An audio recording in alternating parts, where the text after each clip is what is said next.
I don't really look back on my childhood as anything earth-shatteringly different than anyone else I grew up with. The significant stuff would come later, but I suppose it has in some way shaped me musically, but it's not something I ever tend to think about too much. Try not to think about it anyway. I was born in 1967, grew up in the early 1970s in Longsight in Manchester. Irish working class, bit of an ethnic melting pot. Normal working class upbringing, really. They knocked our houses down to build this newfangled supermarket called Asda. We were moved to a place called Burnage, which was in the south of Manchester. All my family are Irish, so my dad was a DJ in the Irish social clubs, so a lot of country and western and Irish folk music. The first record I ever had was by Leo Sayer, and he was dressed as a clown doing it on Top of the Pops, and it was on Rack Records.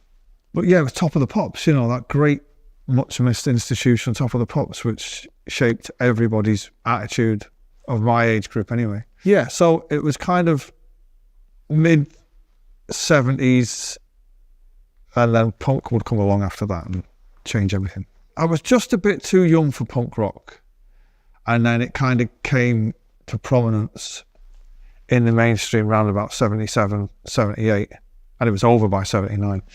So I was only 10, but I vividly remember walking down Burnage Lane and seeing a guy with peroxide white hair, skinhead, and a big black exclamation mark died onto the back of his head, which in 1978 or whenever it was, 70, 77, 78, was kind of like, fucking hell, what's that? Then by the time I'd heard of the Sex Pistols, I think it was already over. The first band I ever thought that was kind of belongs to me were the Smiths. But in between the Pistols and the Smiths were the Jam that meant everything to everyone. Seeing Weller and the Jam on the Old Grey Whistle Test is something that stayed with me forever. Back in those days, music was the single most important thing in a young lad's life. There was no football on the telly. There was none of the choice of mind-numbing shit that kids have now. So it's literally Top of the Pops and the radio, and the FA Cup final. Bands meant something back then, guitars and stuff like that, They meant everything. Well, I don't think I ever decided to pick up a guitar. I remember doing music at school, and I don't think I ever had a guitar. And I don't think I was ever interested in it. At some point, my old fella bought an acoustic guitar. Don't know what make it was, but it was like it could have been a Gibson. I don't know. It looked, in my mind's eye, it's kind of a hummingbird, right? And it's always been a source of mystery because he couldn't play it. But it was behind the living room door. Now, I used to get in trouble a lot as a kid growing up for not going to school and smoking. And petty crime. I used to always get grounded. I just remember taking the guitar upstairs once and playing along to Joy Division records because they had such prominent bass lines. Although I didn't know anything about what was a bass line or anything. I just started copying them on the guitar. And then it kind of passed away the hours of just kind of staying when everyone else was going out. Then the guitar ended up in my bedroom. So it became my guitar, and I was just like noodling around on it, And then one day, one of the older lads from the estate knew a guy, and he came around and he tuned it up, which set me back about 10 years, because I was like, I didn't know anything about it at all, because there wasn't the internet or anything like that. Obviously, it started to become like a means to pass the time away. I remember the first song I learnt was "House of the Rising Sun." This guy taught me the 5 chords, whatever it is, A minor, C, whatever the chords are. Yeah, practiced that for a long time, and slowly, was playing along to records that I was buying. After playing my old fella's guitar, or the guitar, my mum bought me one from the catalogue, and it was a black K hummingbird, right? I think it was made of concrete. I can still picture that guitar. And I can still remember the absolute fucking horror and, you know, the disaster when you broke a string because you had to go and buy another set of strings when you didn't have any money. I realised that I'm actually not very good at playing the guitar. So one of my first thoughts was, I'm not very good at playing other people's songs. So quite early on, it was like, I started to do my own thing, really. I wouldn't call it songwriting. I started to do my own thing. All of it sounded like House of the Rising Sun, with therefore was in a different order. And if I was thinking about this today, I was thinking, why it was quite an early thought. It's like, I'm not interested in other people's songs because I'm not that good at it. I haven't got the patience. I'll do my own. That'd be easier. So it was quite an early decision to, you know, set off on my own path, really.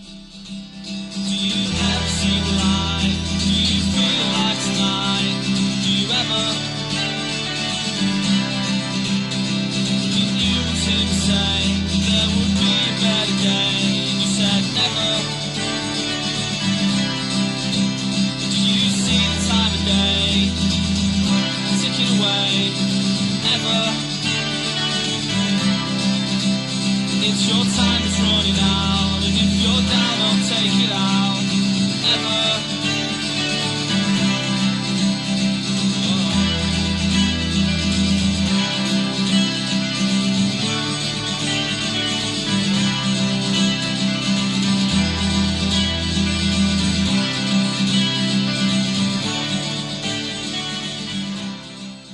If I had thought I was good at songwriting at any point before I joined Oasis, I'd have done it a long time ago.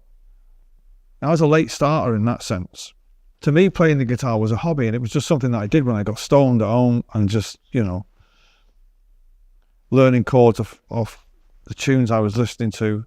I never really had any great ambitions that this is my thing and this is what I'm going to do with it. And I guess the first time I thought, wow, this is what I've written is great, as when I wrote Live Forever. And I'd written a bit of definitely maybe before that, like Bring It On Down and Columbia. But anyway, it's like writing Live Forever.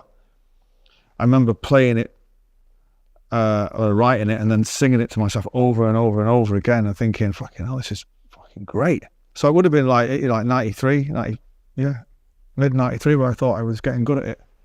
And I'm still learning. Still, you know, I've never been given a lesson about anything musical in my life. So I'm still learning things on the guitar. Still learning chords by accident, or if you even call them chords. And so it's been a life's worth of fascination for me, the guitar. My first guitar player was Steve Jones from the Sex Pistols. Still one of my favourite ever guitarists. Steve Jones was the first, and then Johnny Marr was the one that was like, fucking hell, what is he doing? You know what I mean? Still can't tell you. Weller, he wouldn't be your standard guitar hero because he was the main man and the songwriter. So we'd fall into the category of songwriters. And there's been loads ever since, you know, and then you kind of go back and further back, and I'm kind of more drawn to guitar players who compose other than, I mean, I suppose all guitar players do, but like Neil Young for me, and I'm more into the writers than the players, if you know what I mean. Wake up, this must be some kind of fear. It's just this fear, the fear I have to go about you. She comes in the fall, and you should learn to walk before you crawl. Here she comes, comes together in the fall. You don't walk, you crawl. Yeah, when I was a roadie for the Inspirals in the 80s. I mean, it was great. I got to see the world, you know, and got paid great for it. And yeah, went to places that no one from Burnage had ever been. Then when Oasis started to tour the world, it became a bit of a pain in the arse because I'd done it before, right? And they hadn't done it before. So as you can imagine, if you're in a band with someone who's done it before, I know it drives me up the fucking wall, you know what I mean? When I started to tour the world in 94 with Oasis, having been around the world a couple of times before already, seen New York and seen Tokyo and Buenos Aires and, you know, the rest of it, I spent most of my time writing because I'd seen it all, you know. When was you been around a couple of times? You know, the world doesn't change that much. So I concentrated more on writing in those early years, but they were great days. You know, I didn't have to be with Inspirals. I didn't have to be anywhere. Didn't have to be doing videos. Didn't have to be photograph taken. Didn't have to do any interviews. Just had to kind of make sure the equipment. Didn't have to make sure the equipment worked. Just make sure it came on. Yeah, they were great days. Yeah, like 88 and 89 and 90s when I toured with them. They were fucking brilliant. It blew my mind, actually. Yeah, it meant that when Oasis got to that initial first level, I wasn't freaked out by it. I'd done it all before. You know. I'd been in an airport lounge where there's free crisps, you know, while the rest of the band were like, it's free fucking crisps, you know. They're like, there's free biscuits as well, by the way. Just put it like this. I always thought I was going to be in the music business, right? I always thought in my quiet moments it was my destiny, right? But I hadn't written any songs and I wasn't in a band. When I met Graham Lambert, I thought, oh, this is it. I'm going to be a roadie. Fucking amazing. This will do me, you know. I have arrived. You know, side of the stage, loads of birds, getting paid, no one gives a shit. Thank you very much. That'll do me. I could do that till I'm 60. But of course, you know, things took a left turn in the 90s. When I was working with the Inspirals, the guy that used to do the monitors was a guy called Mark Coyle, who I met on the back of a tour bus on the first day of one of their tours. I didn't know him from Adam. And we got on straight away. You know, we like the same kind of music, the Beatles and Acid House and all that kind of thing. And it was him, when he used to line check the drums, he used to play this riff, which was on the ride cymbal and the floor tom, which was the opening bar of Live Forever, right? And he used to play that endlessly. And I don't know why, but I played the first 4 chords of Live Forever and we played around that endlessly for the front of house sound guy. When I wrote Live Forever, I was like, oh, that's that fucking, oh well. You know, don't tell Mark. Actually, the story begins, I'm in Munich with the Inspiral Carpets and I do my weekly phone call home to my mum. I think it's on a Sunday, right? Oh, where are you? Oh, I'm in Munich. Oh, blah, blah, blah. You know, how's Liam? Oh, he's in some band. What? In a band? He's in some band. Who with? Oh, with Bonehead. Bonehead? What? Is it a comedy? What? Oh, I don't know. He's in some band. I was like, oh, fucking hell. I didn't think anything of it. And so that tour finished and came home. I was still living at home, obviously, sharing a bedroom with Liam. And he's like, yeah, I'm in a fucking band. You know, they were doing a gig, which was coming up. We went to see him. I remember going with Clint and Graham, and they were pretty good. You know, they had this one great song called Take Me, right? Which was great, which they would never record. As the years went by, I used to say to them, record it, it's fucking great. I mean, it really is. No. And then, yeah, and they were good. And, you know, he's my little brother and all that. And it's like, fucking, oh, well, they've got something. Yeah, so after the gig, Liam was like, fucking, oh, will you be our manager? And I was like, what? You're all right. Oh, you know loads of people. I was like, no, I know these lot from Inspiral Carpets, so they're not going to help any fucker out. Maybe they didn't. Maybe I've seen them twice. And then I remember being at home one Sunday and Liam saying, come and have a jam with us down at, they were practicing in a place called the Red House. Come and have a jam with us. And I was like, I can't be arsed. And he was like, come and have a jam with us, you lazy bastard. And I remember they picked me up at mine at India House, and I had this Hofner guitar, which was in the shape of a Les Paul, but it was really thin and it took a battery. And I didn't know for years that it took a battery. Also, it sounded a bit shit until somebody said, oh, you know they're active pickups. And I was like, what does that mean? They're like, well, there'd be a battery somewhere. I was like, what? I put a fucking battery in it. It was fucking sounded the best thing ever. It sounded like fucking an atomic bomb going off. I remember going down and they had their few tunes, whatever they were, 3 or 4, 5 tunes, whatever it was, and kind of playing along with them. And it was all right, it's a good laugh. And I remember after the second time I went down, Liam saying, yeah, you must have loads of songs. Play one. And I was like, all right, well, you do this, you play that, you know, show them what to play. And then everybody, I can't remember what song it was. And everybody joined in. And it was at that moment when I heard a song that I'd written come to life. I was like, fucking a massive awakening. And it was instant. And I was like, oh my God, this sounds fucking great. Everything that I've been doing at home, I'm not writing these songs at home for anything, but I'm kind of fucking around. And it's all, you know, like when I'm writing a song, I hear it all in my head. And then I was like, and it sounds exactly like it did in my head. This is amazing. And then it was like, okay, right, well, I've got this other one. And then it just went from there, you know, and they were fucking like mad Sunday afternoons where it was the start, you know. I think I'd done a few rehearsals with them, and we were doing one song of mine, which was Columbia, but it was instrumental. I remember they would always play on the Tuesday night. It was a local band night, so they rehearsed on a Sunday. And it's the funniest thing, right?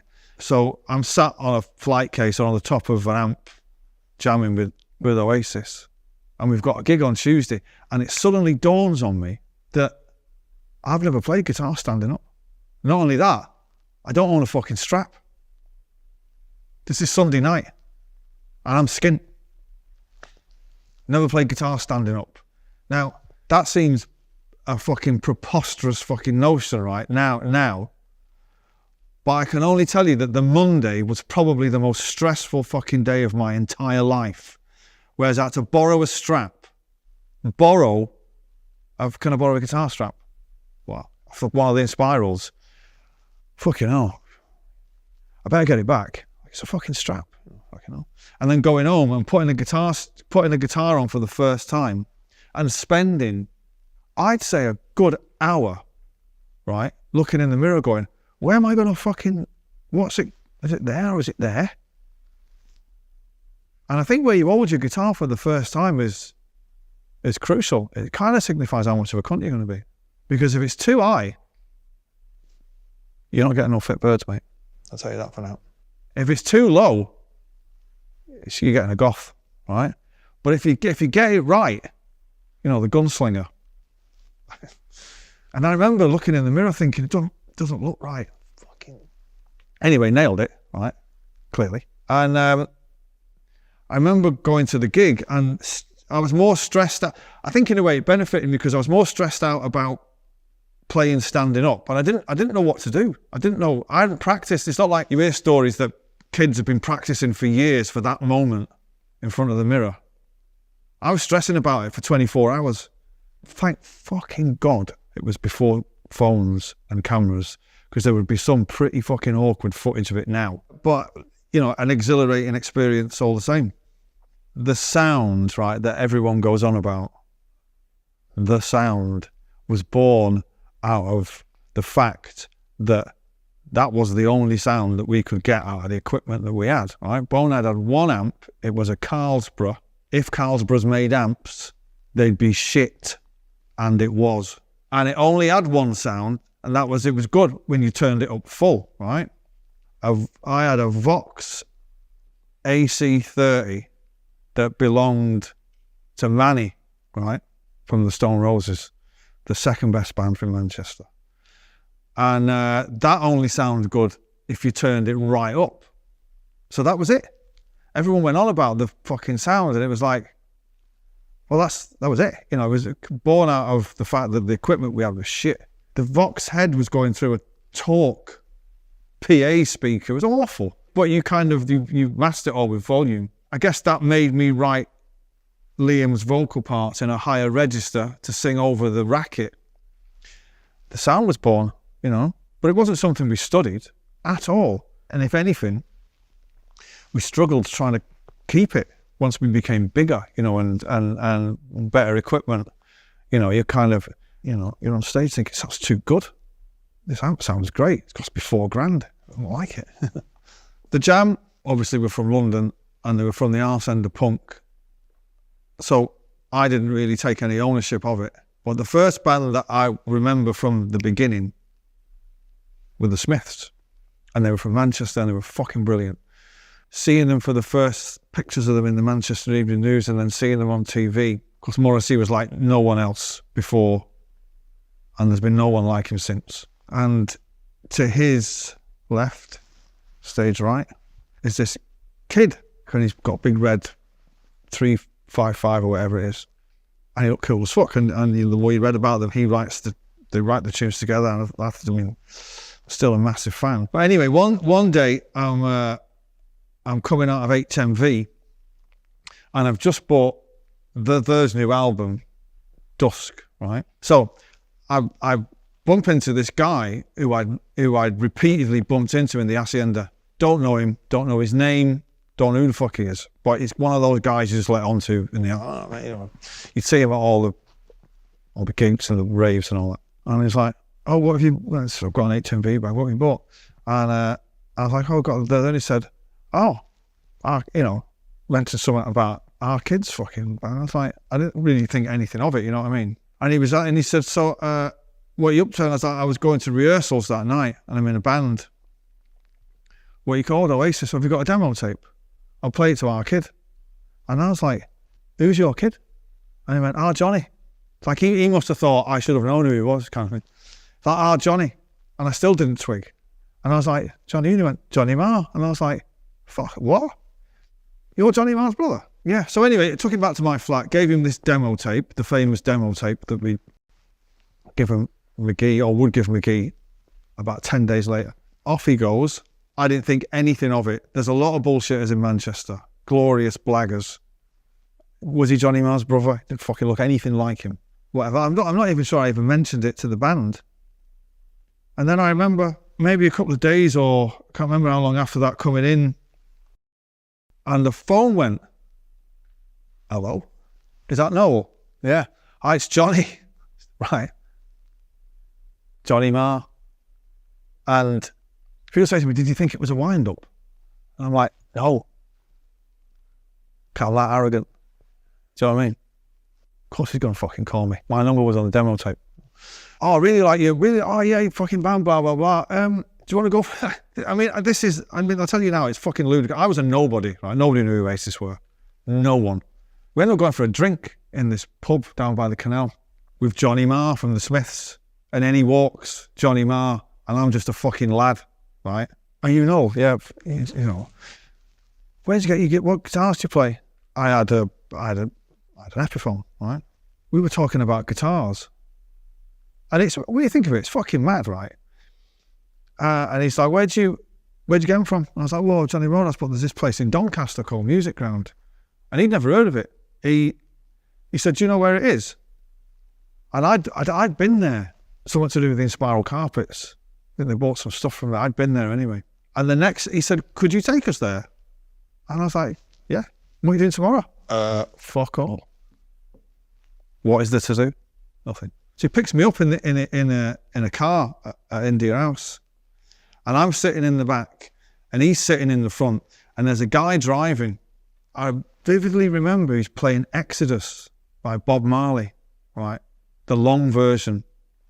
And Johnny's turning on going, "Get on the fucking groove." And I'm like, I love Bob Marley, right?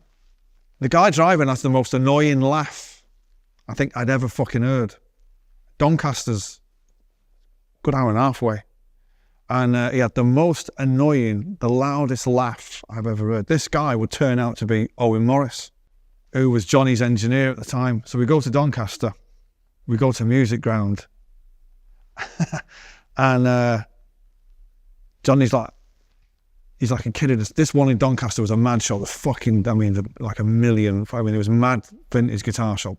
They're not the same anymore. It was like an Aladdin's cave. So we go in the front door, and there's, and Johnny says, "Right, okay. I need to go and eat first before I shop." So we go to a sandwich shop, and he says to me, it's a bit of advice. Before you go guitar shopping, don't do it on an empty stomach. And I was like, okay. And we went and had a sandwich and a cup of tea in a cafe. And then he went and bought a Stratocaster with fucking 9 pickups in it, right? But I still only known this guy 2 days, right? He's like a poster from my bedroom wall that's come to life. He's got this black strap with 9 pickups, and he's saying, "Do you think it's a bit mad?" And I'm like, "Yeah, it's mad as fuck." Yeah. And he's like, "He bought it, you know." And then we went back. We travelled back to Manchester, and he says, "Do you want to come out tonight?" And I was like, "Yeah."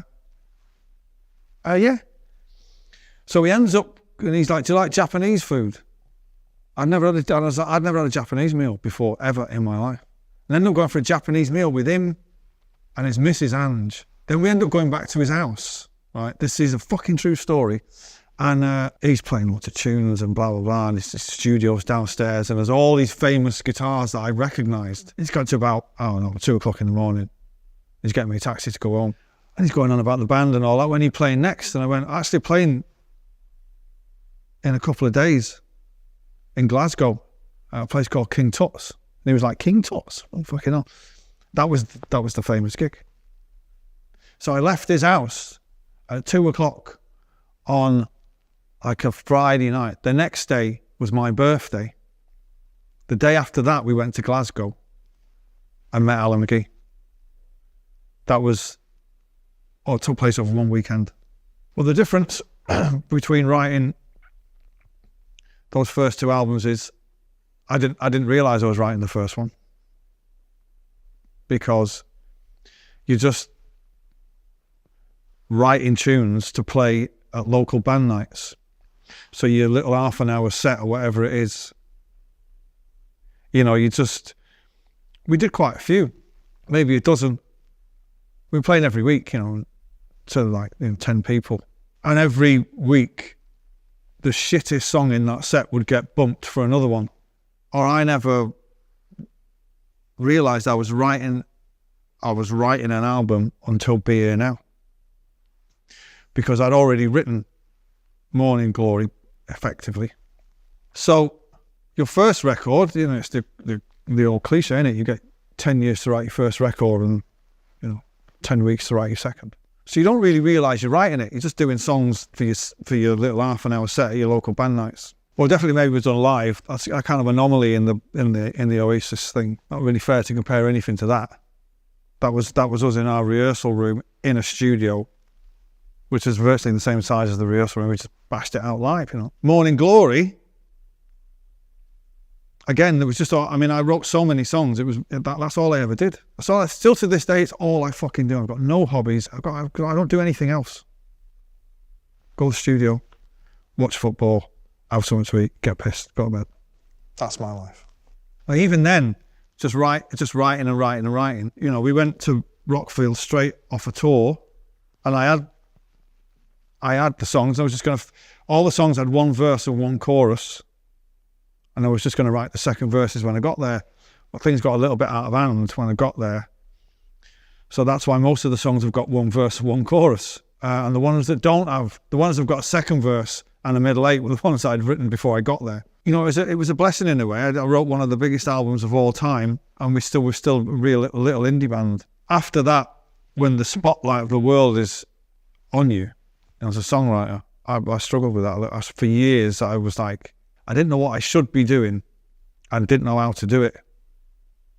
And I'd got paid and I wanted to have a fucking good time, you know what I mean? It took me a good 3 albums to kind of be not asked about it and just fucking write, you know what I mean? So the first 2 albums I take it as one period, you know what I mean? Because they were all written pretty much around the same time. All Around the World was written in 1992. The reason those set of songs are on Definitely Maybe is because they were the ones we were playing live. I'd already written a bunch of others that we just didn't get around to playing live because then it just fucking blew up, you know. It gets more difficult as you go along being a songwriter. And it should get easier, right? But it doesn't, it gets difficult. Wonderwall, no fucking idea.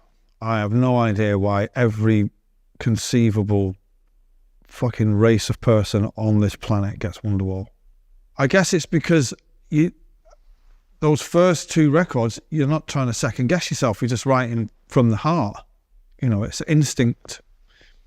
Then after that, you're a fucking big songwriter. I've got an Ivan Novello. You know what I mean? I've got to be doing something a bit different than this, you know.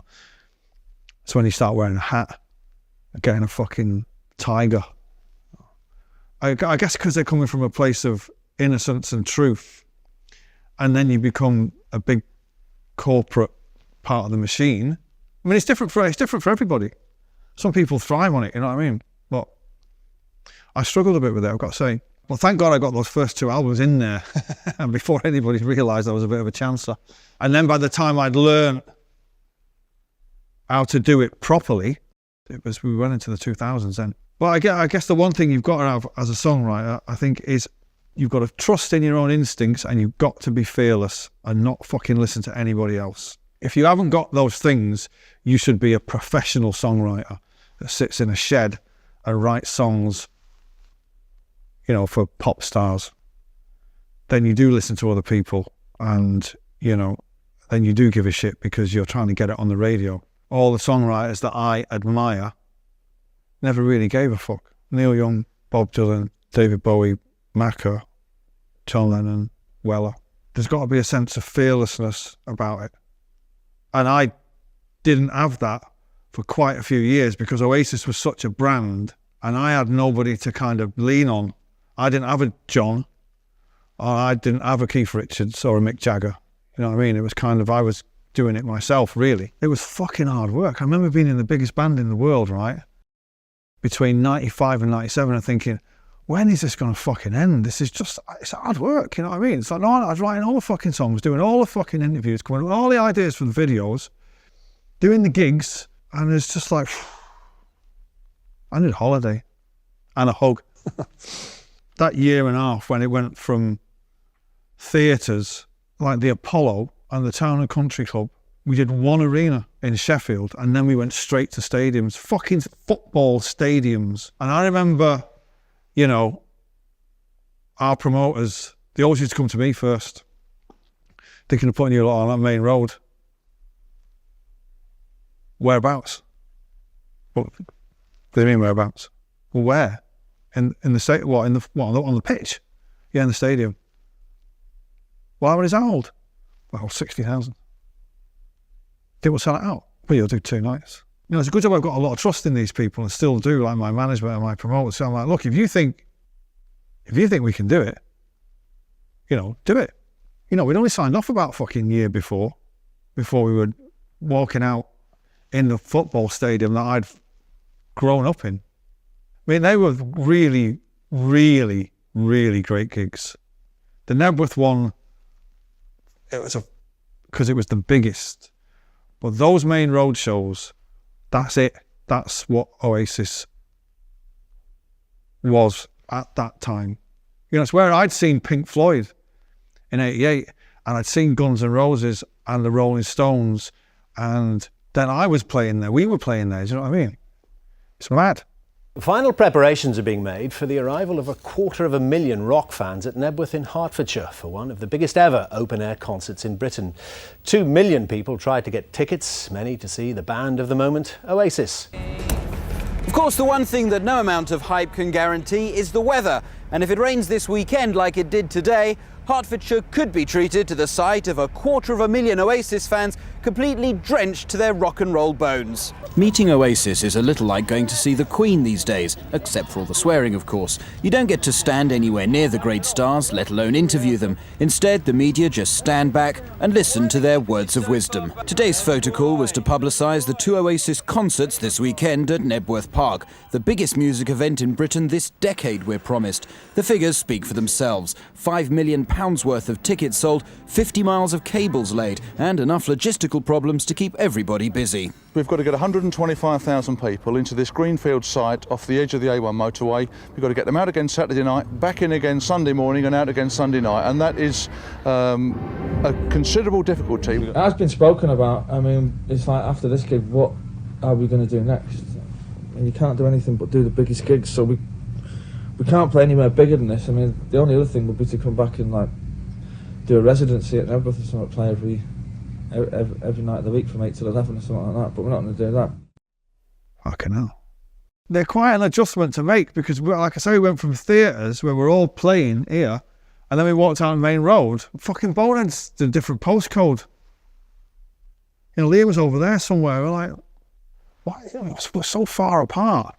And those are the adjustments you've got to make, where you were playing on a tiny, small stage and your sound is filling the room, you know, it's shaking the floor. And then you're on a fucking massive stage, which in itself is the size of a football pitch. You know, you've got monitors and it's all posh and you can hear yourself for the first time and you're like, oh, fucking hell, about that. But we powered through, you know, did the best we could. Now, the thing about BA now is, I tell you, the lesson I learned from it is when you shouldn't be making a record, don't fucking make a record. We sort of let Morning Glory land after Nebworth, and that American tour that came just after Nebworth that ended in a fucking disaster and ruined us effectively in America. Instead of coming back to England and all going our separate ways, we decided to go into the studio with a load of songs that weren't good enough for the first 2 records. And we're trying to make it sound important with strings and all that kind of thing. I don't like it as a record, but I loved it at the time. But it's when we got out on tour, and this is what I mean about letting Morning Glory land and kind of, you know, do its thing and let the ripples of that just fade away. It was still a massive record when we went out with the Year Now. And all the gigs we were doing, most of the people at the gigs had still never seen us. So they'd never seen us do Morning Glory. Far less fucking Definitely Maybe. So you'd get all these really energetic punk pop songs of Definitely Maybe. And then all these iconic songs of Morning Glory. And then these songs of BA Now where people would go, be over in 7.5 minutes, this one. What can I tell you?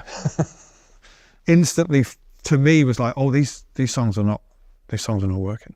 And no matter what we did on that tour, we could never fucking make it work. We started off doing too many, and then we weren't doing enough of them. And this is a massive but. As much as I don't like that period musically, that was the best time I think Oasis ever had out on the road. It was fucking amazing. It was work, and it was hard work, but we had such a fucking laugh. I mean, when the film is made of that tour, which inevitably it will be, that was when the chaos went up 10 notches. It was mental. I mean, it was fucking brilliant. It was a good laugh. Initially, the first sessions, took place in here, and we got asked to leave because we were playing it back extremely loud, and I mean extremely loud. And someone was doing a fucking Swedish classical album across the hallway, and took offence to it. We was just like, look, should we just fucking can't be harsh with this. There was press outside 24 hours a day, and we were in here one night. It was the year the MTV Awards were in London, and we'd won everything. We had won everything that there is to win, right? And we sat in here listening to the Beatles, and we're drinking and fucking having a laugh, you know. I don't think we were recording, we were just partying. And someone was like, well, we're supposed to be somewhere tonight. It's like, I don't know. When were we going out though, weren't we? I don't know, It's like there's a fleet of cars in the fucking driveway waiting for us. I don't know. We forgot to go to the fucking, like the limos turned up and we were like, give us an hour. We forgot to go. If you watch the footage back, right, there's 5 empty seats on the front row for every award that's called out. And they'd obviously rehearsed the camera angles, and these cameras come swooping in. There's fucking empty seats. And Alan McGee had to go and collect all the awards for us, right? And he was on the phone going, where are you? I'm playing the fucking piano in Abbey Road. And he's like, I've fucking been there on my own. I forgot. We completely forgot. Yeah, that's just one night in like 2 years of just absolute fucking madness. Madness. But like brilliant though. Really good. Enjoyed it. Loved it. So after that, then we get to standing on the shoulder of giants. When Bonnet and Griggs left at the end of that period in the south of France.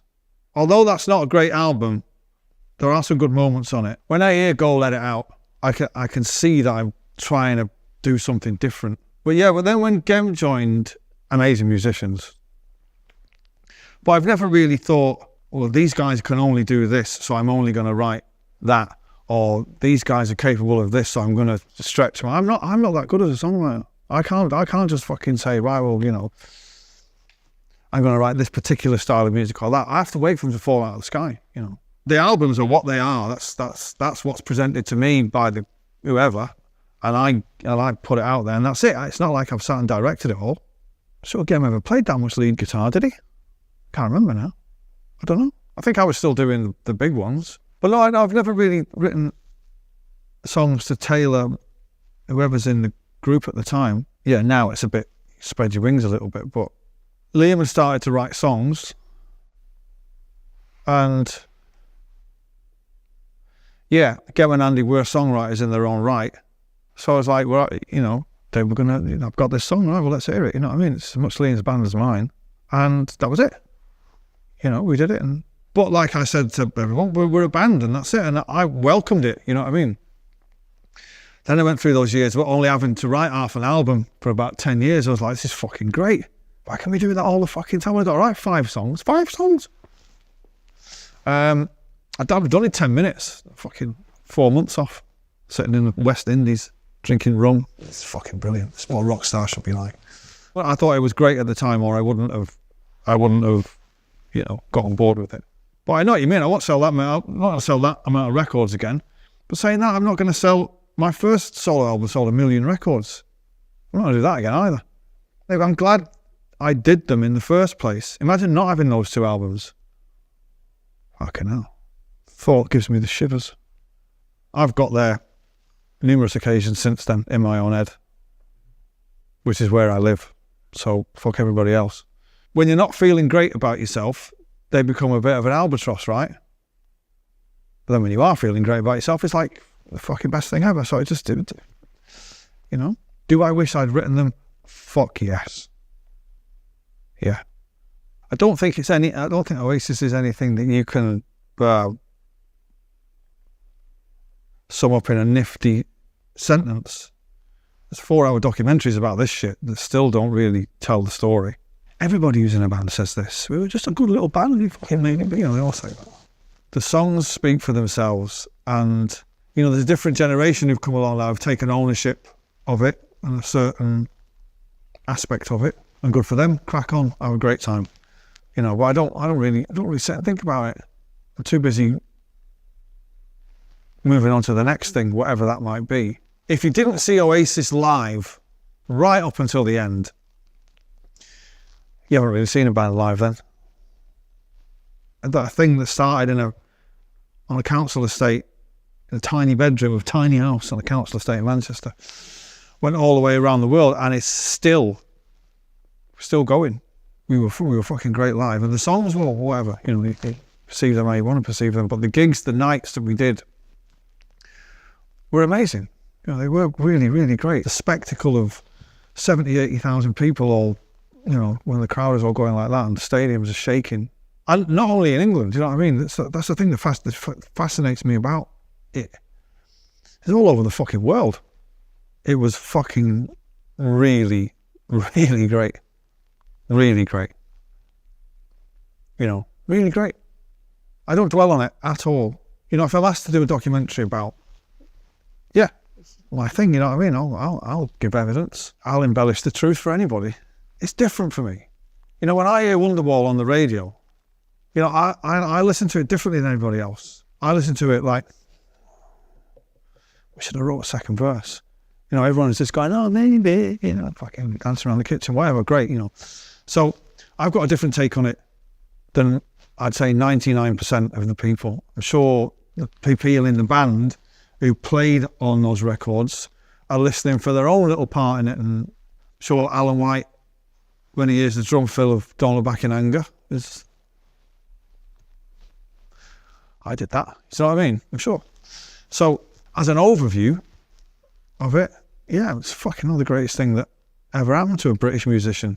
One of the greatest things that ever happens. So yeah, I love it, but I don't dwell on it ever while doing things like this. There's reporters and photographers, but no sign of Noel Gallagher at his North London home tonight. No confirmation either from his record company that the band has split, just an admission that they're having internal differences. Oasis' American record label has denied a split, leaving the industry asking what's the story. I'd already written a load of songs. I was going to carry on no matter what. I had a very definite thought that I was going to do nothing. Initially, do nothing. A lot of people rush into it. I'm free, fucking. I took a bit of time off and decided that I didn't want to start another band. Then I was like, fucking hell, that means going solo. That's worse. But I don't want to be in a band. I didn't want to have to find another singer and then do all that. So the most noble thing was to go solo, and that didn't really fire me up either. But I kind of slowly got used to the idea. So I freed myself from my record deal, and I've got no ties to anybody. I'll start my own record label, so I won't have anybody telling me, what direction they think I should be taking, and I'll just make a record, and we'll take it from there.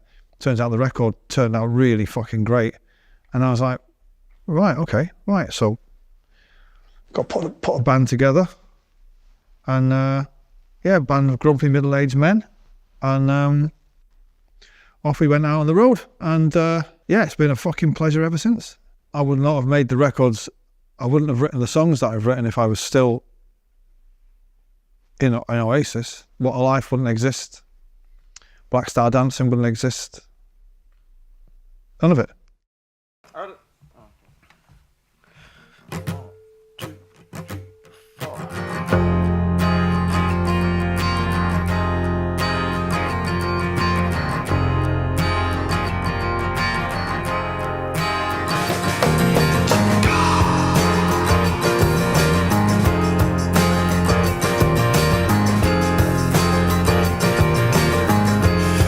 There's something in the way she moves me to distraction.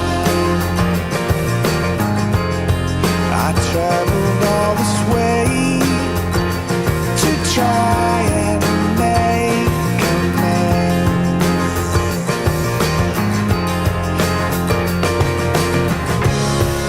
The rain that comes, all of the love that was left behind is gone. When the riverman runs, I'll be the girl who electrified the storm. 'Cause in a little while, she'll be gone.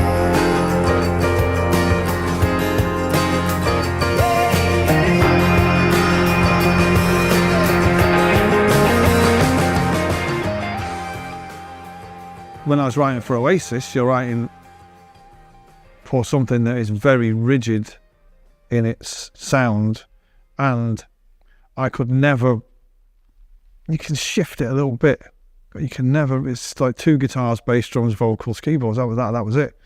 And it was great, but it was, in hindsight, and only in hindsight, at the time, right up until the night that I left, I didn't see it as a hindrance. It was kind of like, I was in it. Looking back on it, it was a hindrance because he's singing, he's definitely playing the bass, he's definitely playing the guitar.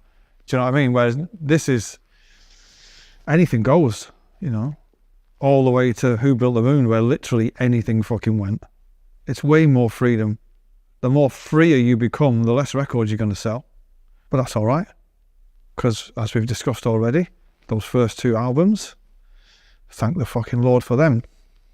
But the difference now is, I use multiple drummers on my records. There's drummers that I know that will be good for that song and won't be good for that. And then there'll be drummers that I know that'll be good for that, but not be good for that, And same goes to bass players and guitarists and vocalists. Yeah, you can just spread your wings a little bit and be a bit freer with your sound. Like when I did those EPs a few years back on Black Star Dancing, which I recorded in here, that would never exist. It's a lot freer now, yeah. Just and I can take my time making records. And Who Built the Moon, for instance, I didn't know what the fuck was going on until the week before it came out, until it was finished. Me and David were just, what we were doing, that we could never do that because, yeah, Oasis was quite rigid in the way it was perceived and the way it was approached, and everyone in the band, me included. Stadium rock, that was the end game, you know what I mean? And which is great, but it's not something I'm into anymore. My songwriting has never, ever, ever, the way that I do it has never changed. It always happens more or less in the morning before lunch. The bulk of my songs are written in the spring. Don't fucking ask me why. I have no idea. I didn't plan it that way. It just seems to be that way. And the music, the entire song comes first. The melody, the arrangement, everything, the entire backing track is done before I even write a single word. And then they just kind of fall out of the sky. It's not, but everybody does it differently, you know what I mean? There is no right and wrong way to write a song. I know I've spoken to many songwriters and they're all completely fucking different. The way that I do it is the way that suits me. So I kind of tend to write at home without anybody, like watching a fucking clock. You watch the clock, it never does anything, does it? If you watch me writing a song, you think, what is he actually doing? And then, I'll write one line a day. I've lost a couple, and now that you've mentioned that, now that I've had that thought, I'm getting fucking angry just thinking about these 2 guitars that I've gone missing. I'm not into the science of guitars and fucking giving them names and all that bollocks. But I've lost a couple of guitars, and one that's really one of the best guitars I ever played, and the fact that I just don't know how they've negligence as they've been left somewhere or fucking, you know what I mean? That pisses me off. But I do from time to time in the lockup get guitars out that I've written big songs on. I'm like, oh, fucking hell. Play it, you think, fuck me, some shit. Fuck that, this stinks. The most important ones, I'd say, are probably all Oasis ones. But my favourite ones will be a little bit different, I think. Black Star Dancing is one of my favourite things I've ever done, as is Holy Mountain. Live Forever, because that was the song that changed it all. Don't Look Back in Anger, because that's become like part of the furniture. Probably my favourite out of them all is probably Supersonic, because I just wrote it on the spot in the studio in about a fucking hour. It was, and recorded it that night in about 4 hours, and it was Oasis' first single, and it set us on the way. What a Life, Riverman, there's some great stuff, but because my stuff with Oasis is kind of, worldwide, culturally significant. Did you hear that sound then? That's one for The Guardian weeping. And my High Flying Bird stuff is not, they're always going to get compared to each other, which is unfair. If not for the mountains, tell me who will stand tall. It's the money you're counting, and I hope you got it all. Nature is dancing, and it makes me sweat. The echoes are clearing, but we ain't done yet. But we ain't done yet. And we can ride all night. It's part of the game now. And we can ride on. You make me shine like a black star dancing. Wanting to say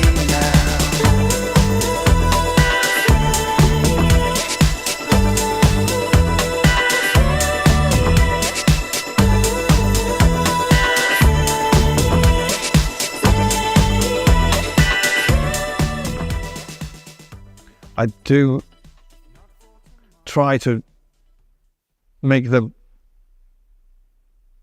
finer details of it. And I genuinely wouldn't do it if I didn't love it. I fucking love it. I think as an artist anyway, I think particularly in the times in which we live, you've got a duty. If you can create, put it out there, because there's enough shit in the world as it is.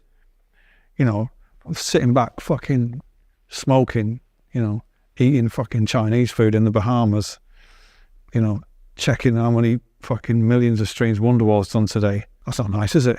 You know, might as well keep going there and trying to beat it. I don't think I'll ever stop. I might stop touring because I might not be able to do it at some point. But the writing, I genuinely would have nothing else to do. I don't know what I'd do. I genuinely don't know what I'd do if in some bizarre science fiction film, right? You can't write any more songs. I wouldn't know what to do from like 10 in the morning till I go to bed at night. I don't know what I'd do. It'd be horrendous in the international break. I'd literally have fucking nothing. And I mean fuck all to do. So I don't care. As long as I am remembered, I don't give a fuck how they remember me. No, I couldn't care less. I couldn't care less. The music's there. Not bothered. Your legacy is decided by people who've never met you. So, you know, I couldn't care less. I think I'll be all right. You have to accept that the great stories that we all see in the documentaries, it's not possible anymore for that to happen anymore. I don't think the story of 5 guys from a council estate going to do what we did is possible anymore. That being said, is just concentrate on the music, you know, and if you are good, right, you'll get there. There's no question about it. There's no question about it. I hear this argument all the time. There's fucking great bands out there, but they're just not being discussed. Really? Are there? Are you fucking seriously telling me that there's one of the great songwriters of our time is living above a fucking chippy in Leighton Buzzard, right? No. If you're that good, you'll get there. You will get there. But the music business has changed. So I think the band thing at the moment is pretty dead. But songwriting is really fucking important. Songwriting is really important. I mean, there's not one piece of there's not one nifty little fucking thing you could say, well, if you do this, you're going to get that. It doesn't work like that. If you're into writing songs, write as many as you can. And then, you know, play them to other people. You know, and then somebody will play it to somebody else and use whatever the mediums are to get it out there. But you shouldn't get into it to be famous or to be successful. You should be in it. You know, the music itself is the reward. That's what it is. You know, the greatest gift I ever got from Don't Look Back in Anger was the fucking song itself. You know, that in quiet times when I'm at home, I play that song to myself, to sing it to myself, you know what I mean? That's the greatest reward. And it's a long fucking haul, man. It is a long haul. You know, I got one of my young lad, getting into playing the guitar. They want to open the case and they wanted to jump out and fucking do all that for him. It's just like, mate, this is a lifetime's fucking shit. A lifetime. And they're like, can we on a PlayStation? Yeah, go on, you know. Go on. Don't bother. You know. Seeing young kids playing instruments and they're fucking great. Do you know what I mean? And there's a lot more information out there but now when you're starting, even if you're in a band, for equipment and what it all means and what it does and what you should be doing and tips for this and fucking videos for that. You'd have a sleepless night if what we used to do in OL, I don't know how we got by, you know. Have you ever seen the shot from the stage at Nebworth? I've got a pedal board that's on a piece of plywood. It's got a delay pedal on it and a tuner. 125,000 people. Couldn't be arsed. I didn't have a proper pedal board. Somebody said to me, why is the bass, middle and treble all on 10? Like, because it all goes to 10.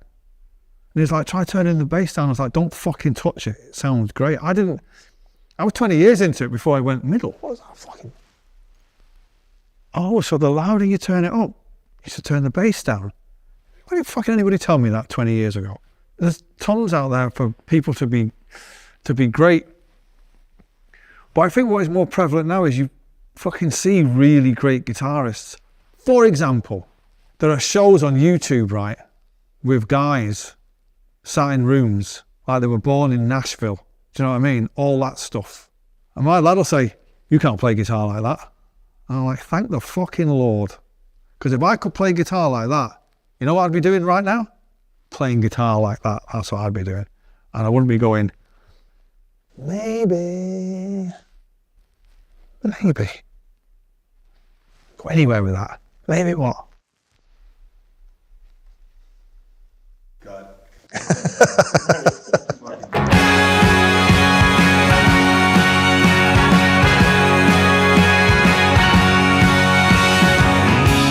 Remember the dream that you're keeping alive.